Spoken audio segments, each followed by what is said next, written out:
All of a sudden it's October. Every day now seems to be getting a little bit cooler, but we are still getting these nice sunny days as well. We're going to start to lose light levels. Days are going to get quite a bit shorter, but there are still things that we can sow and grow in October. One thing I'm definitely going to be doing this month is cutting back all fruit bushes, like as blackberries and raspberries. We've got those in containers, but we need to cut back all that foliage now, all those older branches, chop them right down, and then we can get fresh growth come spring next year. And it's something we always do once we reach October, because by then they've normally stopped fruiting anyway. So if you've got any in containers, you can think about getting those cut back, and that's then finished for the year. I'm going to have a go at some more broad beans.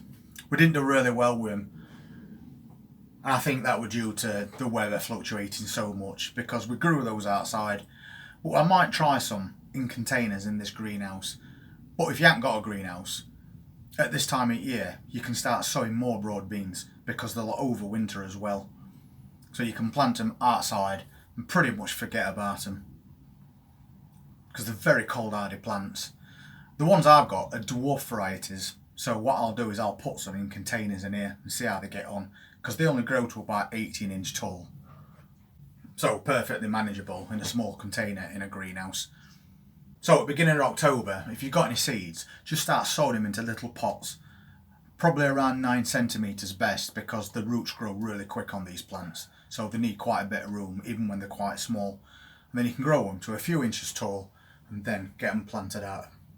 And depending on how tall they've got, by the time we get to worsted weather come winter, you might want to put a couple of sticks at either end of your row and then put string all the way around everything, just to stop that wind knocking them back and forwards, because we don't want to be snapping stems once they've got established. If you wanted to grow rhubarb next year, then this time of year is a perfect time to plant some fresh crowns. Just let that root system get established, ready for new growth in spring. But if you've already got some rhubarb plants, you could also split them and start off some fresh plants ready for next year. Rhubarb will stand all the way through winter. It's completely cold hardy, so you don't need to offer it any protection either. Just get your plants set up if you put your new ones in, and then just leave them be. And then you'll be harvesting fresh homegrown rhubarb come late spring, early summer next year. If you do make some fresh plantings of rhubarb, try and put them in a semi-shade area. Those particular plants don't like being exposed to full sun all day long, so you've got an area that gets a bit of sun and a bit of shade, that's the perfect place to put them. So if you can get hold of some cheap crowns of rhubarb, or maybe even take a cutting from somebody else, this is the perfect time to get those in. And I am still doing salads, and I know a lot of people will be thinking they've had enough of salad, or it's getting a little bit too cold for salad. But it's also nice to have that opportunity to take a bit of a cutting and have a little side salad with a meal. And we don't want to be going out and buying it, so I like to keep a few things going. I've harvested all these quite recently. Little gem,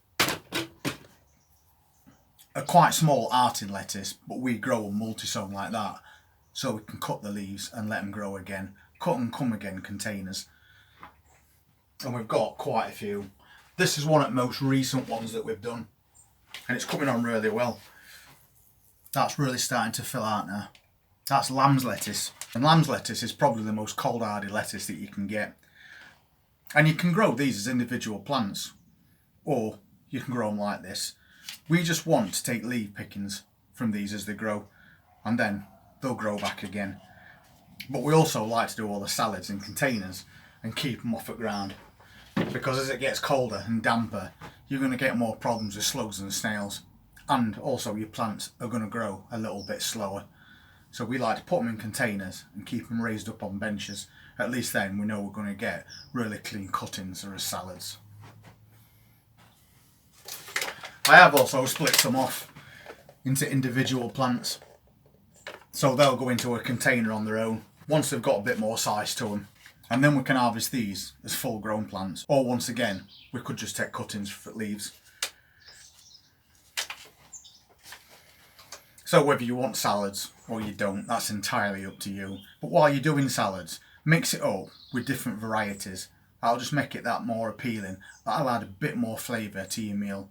And that's why we grow different varieties. That's a patchy, that's red lettuce, and you can see we've took quite a cutting from that. We've had 2 or 3 cuttings from this container, but it is still going, and it will carry on going for a couple more cuttings yet.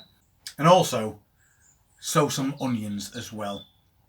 We like to just keep a consistent supply of spring onions. Very cold hardy, quite easy to grow as well. And then you've got 2 options with those. You can just cut the green tops off once they reach a decent size, which is something I do, because we like to chop them up and then mix them in with mashed potatoes, once again adding a little bit of extra flavour. Or you can just let them grow into fully grown plants, so you end up with a nice bunch of spring onions.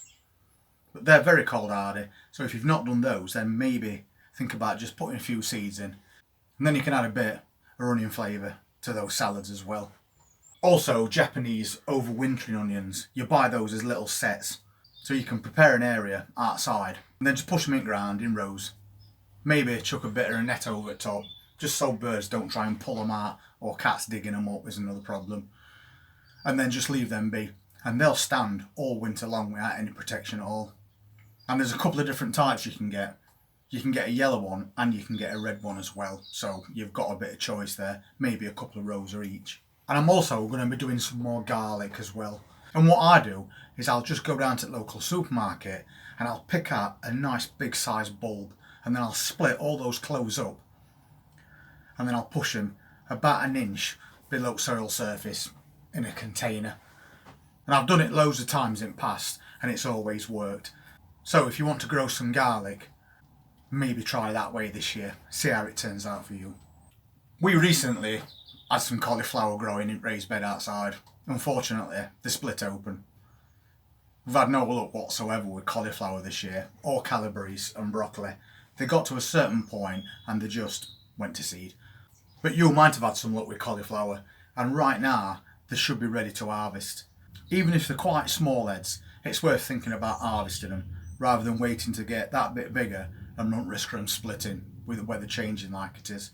Because it's not only the heat that causes cauliflowers to go to seed and split, it can also be caused by inconsistent watering. So if we get these days where it's sunny like now, followed by 3 or 4 days of rain, that could quite easily trigger those cauliflowers to bolt.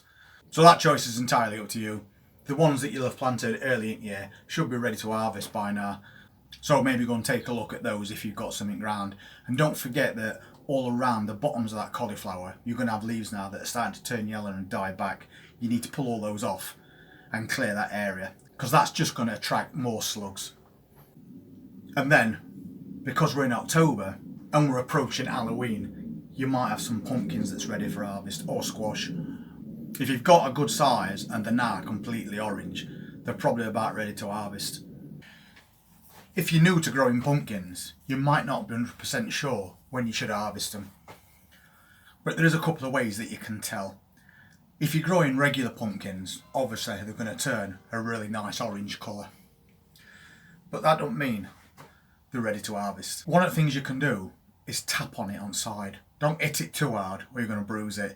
Just give it a light tap, and if it sounds holler, chances are that pumpkin's ripe.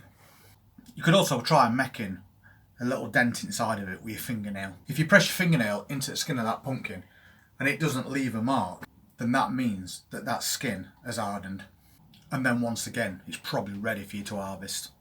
But also look at the stem on the top of the pumpkin where it joins the main vine. When that pumpkin's completely ripe, that stem will start to go brown and a bit woody. So there's 3 ways that you can tell. So just keep it somewhere that's not too warm and it's dry. And then you've got your pumpkins all sorted out for this coming Halloween. And probably a couple of months ago, you sowed some spinach, and that should now be ready to take a cutting from. And if you do it like we're doing it, once again, in these cut and come again bowls, you're going to get quite a few harvests of spinach before that plant's done. But better than that, you're now growing that spinach when it's a bit cooler. Because as we know, spinach is prone to bolting if it gets too warm. So at least that's one thing we don't have to worry about in October. I'm also growing carrots at this time of year as well, because we grow those in containers and we can offer them that bit more protection just by keeping them in this greenhouse. And I'll try and keep growing carrots as long as I can. I don't do so much outside at this time of year because in UK you never know how weather's going to turn. So starting from October, I like to get as many different things in containers as I can. We're going to carry on trying to grow beetroot. I've also got a container of that outside and we're growing that for baby beets. But I could still do a little salad container like this and multi-sow seeds, and then I could collect beetroot leaves to mix in with those other salads, including things like French breakfast radish and mustard. So there's still some things that you can be doing in October, although it's nowhere near what it were only a couple of months ago because of those dropping temperatures and the fact that we're also going to be losing light levels quite a bit. But we still can do something.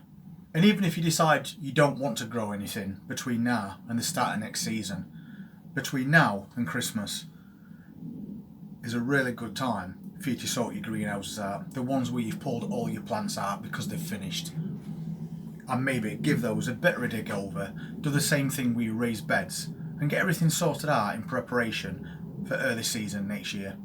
Because preparing all your beds and your greenhouses ready for new season is probably the biggest part of the job, so you're better off getting a jump on it. But apart from that, it might be a good idea to make a list of where you've planted everything, especially if they were in raised beds, because you might want to consider doing some crop rotation come next year. A lot of plants don't like to be grown in the same area year after year, one of them being potatoes. They pull quite a lot of nutrients out of the ground, so the following year in the exact same place there's a good chance that they could suffer. And maybe when we get to the start of next season I'll do a video on crop rotation, and then we can look at what crops are better suited to be put where another one's been the year before. But that's a video for another day. So hopefully you've still got things happening all the way through October. We're going to be doing a little bit of stuff in November and then probably a little bit less through December. But as long as we keep a little bit of something going, we've always got something to harvest, and we're saving those pennies all the way through the year. If you want to see what else we're going to be doing through the rest of October, then please hit that subscribe button, press that notifications bell, and I look forward to seeing you then. Take care.